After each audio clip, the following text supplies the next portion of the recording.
بسم اللہ الرحمن الرحیم۔ السلام علیکم ورحمۃ اللہ وبرکاتہ۔ حضرت ابو ہریرہ رضی اللہ تعالیٰ عنہ کا بیان ہے کہ میں نے عرض کیا، یا رسول اللہ صلی اللہ علیہ وسلم، جنت کس چیز سے بنی ہے؟ اس کے جواب میں سرور کونین حضرت محمد صلی اللہ علیہ وآلہ وسلم نے فرمایا، ایک اینٹ سونے کی اور ایک اینٹ چاندی کی ہے، اور اس کا مسالہ جس سے یہ اینٹیں جوڑی گئی ہیں تیز خوشبودار مشک ہے۔ اس کی کنکریاں موتی اور یاقوت ہیں، اور اس کی مٹی زعفران ہے۔ جو شخص جنت میں داخل ہوگا ہمیشہ نعمت میں رہے گا اور کسی بھی چیز کا محتاج نہ ہوگا، ہمیشہ زندہ رہے گا اور اسے موت نہ آئے گی۔ نہ جنتیوں کے کپڑے بوسیدہ ہوں گے اور نہ ہی ان کی جوانی فنا ہوگی۔ سورہ حدید میں ارشاد باری تعالیٰ ہے، دوڑو اپنے پروردگار کی مغفرت کی طرف اور ایسی جنت کی طرف جس کی وسعت آسمان اور زمین کی وسعت کے برابر ہے، ان لوگوں کے واسطے تیار کی گئی ہے جو اللہ پر اور اس کے رسولوں پر ایمان رکھتے ہیں۔ حضرت ابو سعید خدری رضی اللہ تعالیٰ عنہ سے روایت ہے کہ رسول خدا صلی اللہ علیہ وآلہ وسلم نے ارشاد فرمایا، قیامت کے دن زمین ایک روٹی بن جائے گی جس کو جبار و قہار اپنے دست قدرت میں الٹے پلٹے گا، جیسا کہ تم میں سے کوئی شخص سفر میں روٹی کو الٹتا پلٹتا ہے۔ الٹ پلٹ کر مستوی بنا کر اللہ تعالیٰ زمین کو اہل جنت کی اولین مہمانی قرار دیں گے۔ آپ صلی اللہ علیہ وآلہ وسلم نے فرمایا ہی تھا کہ ایک یہودی آن پہنچا اور کہنے لگا، اے ابو القاسم صلی اللہ علیہ وآلہ وسلم، اللہ تعالیٰ آپ صلی اللہ علیہ وآلہ وسلم پر برکت نازل فرمائے، کیا آپ صلی اللہ علیہ وآلہ وسلم کو بتاؤں کہ قیامت کے دن اہل جنت کی پہلی مہمانی کس چیز سے ہوگی؟ حضرت محمد صلی اللہ علیہ وآلہ وسلم نے فرمایا کہ جی بتا دیجئے۔ اس نے اس طرح سے بیان کیا جس طرح آپ صلی اللہ علیہ وآلہ وسلم نے فرمایا تھا، زمین کی ایک روٹی بن جائے گی جسے اہل جنت سب سے پہلے ناشتے میں کھائیں گے۔ راوی کہتے ہیں، یہودی کی بات سن کر آپ صلی اللہ علیہ وآلہ وسلم ہماری طرف دیکھ کر بہت زیادہ مسکرانے لگے۔ یہ مسکرانا اس لیے تھا کہ اللہ تعالیٰ نے جو انبیاء سابقین کو علوم دیے تھے مجھ کو بھی دیے ہیں، جن میں سے بعض چیزیں نقل نقل ہو کر یہودیوں میں بھی مشہور و معروف ہیں۔ اس کے بعد یہودی نے کہا، کیا آپ صلی اللہ علیہ وآلہ وسلم کو یہ بھی بتاؤں کہ اہل جنت کا سالن کیا ہوگا جس سے اولین مہمانوں کی وہ روٹی کھائیں گے جو زمین سے بنی ہوئی ہوگی؟ آپ صلی اللہ علیہ وآلہ وسلم نے ارشاد فرمایا کہ وہ بھی بتا دیجئے۔ اس نے کہا کہ بیل ہوگا اور مچھلی ہوگی اور ان کی کلیجی کے زائد حصے سے 70,000 افراد کھائیں گے۔ جنت میں کھانے پینے کے لیے بے انتہا نعمتیں ہوں گی۔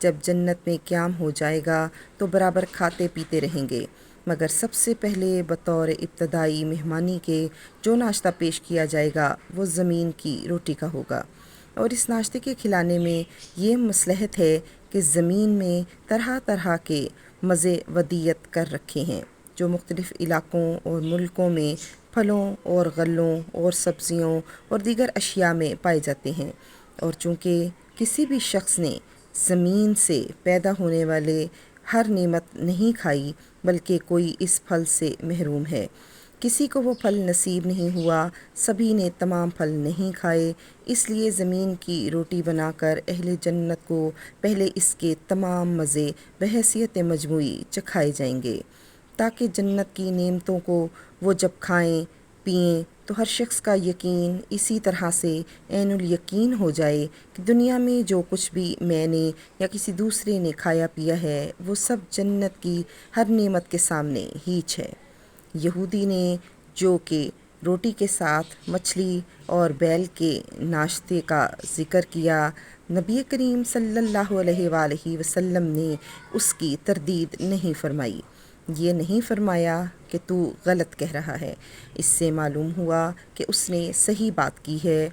یہ جو کہا کہ کلیجی کے زائد حصے سے 70,000 افراد کھائیں گے، اور اس کے متعلق شیر مسلم علامہ نووی رحمۃ اللہ علیہ لکھتے ہیں کہ جگر میں ایک ٹکڑا لٹکا ہوا ہوتا ہے جو کھانے میں جگر کا بہترین حصہ ہے۔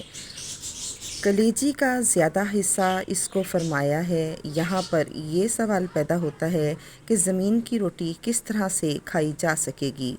ہم تو دیکھتے ہیں کہ زمین کے ذرات مٹی غذا میں مل جاتے ہیں تو غذائی کھانا نہیں کھایا جاتا اور کرکرا پن ظاہر ہو جاتا ہے۔ جواب میں اس کا یہ ہے کہ دنیا میں جس قدر غلے اور پھل، میوے، سبزیاں، ترکاریاں اور غذائیں ہیں، یہ سب زمین سے نکلتی ہیں۔ جس قدر قادر و قیوم نے زمین سے ایسی چیزیں نکال دیں، اس کو قدرت ہے، اس کو طاقت ہے کہ عین زمین ہی کو کھانے کی چیز بنا دے اور اس میں ایسی کیفیت پیدا فرما دے جس سے زبان مزہ لے سکے اور حلق سے بھی، گلے سے بھی آسانی سے اتر جائے۔ قرآن پاک میں ارشاد ہے، بے شک اللہ تعالیٰ ہر شے پر قادر ہے۔ حضرت ابو ہریرہ رضی اللہ تعالیٰ عنہ سے روایت ہے کہ رسول خدا صلی اللہ علیہ وآلہ وسلم نے ارشاد فرمایا کہ پہلا گروہ جو جنت میں داخل ہوگا، ان کی صورتیں 14ویں کے چاند کی طرح چمکتی دمکتی ہوئی ہوں گی، اور جو لوگ ان کے بعد دوسرے نمبر پر داخل ہوں گے، ان کی صورتیں بہت زیادہ روشن ستارے کی طرح سے منور ہوں گی۔ سبھی جنتیوں کے دل ایک ہی دل پر ہوں گے، یعنی ان کی آپس میں ایسی محبت ہوگی جیسے قالب بہت ہوں اور قلب ایک ہوں۔ ان میں آپس میں کسی قسم کا کوئی اختلاف نہ ہوگا اور نہ بغض ہوگا۔ ہر ایک کے لیے حور عین میں سے کم از کم 2 بیویاں ہوں گی۔ ان میں سے ہر بیوی کی پنڈلی کا گودا حسن کی وجہ سے ہڈی اور گوشت کے باہر سے نظر آئے گا۔ یہ لوگ صبح اور شام اللہ تعالیٰ کی تسبیح بیان کریں گے، نہ بیمار ہوں گے، نہ پیشاب اور پاخانہ کریں گے، نہ ناک سے رینٹ آئے گا، نہ تھونکیں گے۔ ان کے برتن سونے اور چاندی کے ہوں گے اور ان کی کنگھیاں سونے کی ہوں گی، اور ان کی انگیٹھیوں میں خوشبو پھیلنے کے لیے جو چیز جلے گی وہ عود ہوگی، اور ان کا پسینہ مشک کی طرح خوشبودار ہوگا۔ سب اپنے باپ حضرت آدم علیہ السلام کی صورت پر ہوں گے، یعنی تمام کی صورتیں اور شکلیں آدم علیہ السلام جیسی ہوں گی۔ ان کا قد بلندی میں 60 ہاتھ ہوگا۔ اس حدیث سے اہل جنت کے حسن و جمال اور ان کی بیویوں کی خوبصورتی کا حال معلوم ہوا، نیز ان کی صفائی ستھرائی کا بھی پتہ چلا کہ ان کو ناک صاف کرنے کی ضرورت نہ ہوگی اور نہ ہی وہ تھونکنے کی حاجت رکھیں گے، اور نہ ہی وہ پیشاب اور پاخانہ کی حاجت رکھیں گے۔ پسینہ جو آئے گا وہ گرمی کی وجہ سے نہیں ہوگا بلکہ کھانا ہضم ہو جانے کا ذریعہ ہوگا۔ وہ پسینہ خوشبودار اور خوشگوار ہوگا۔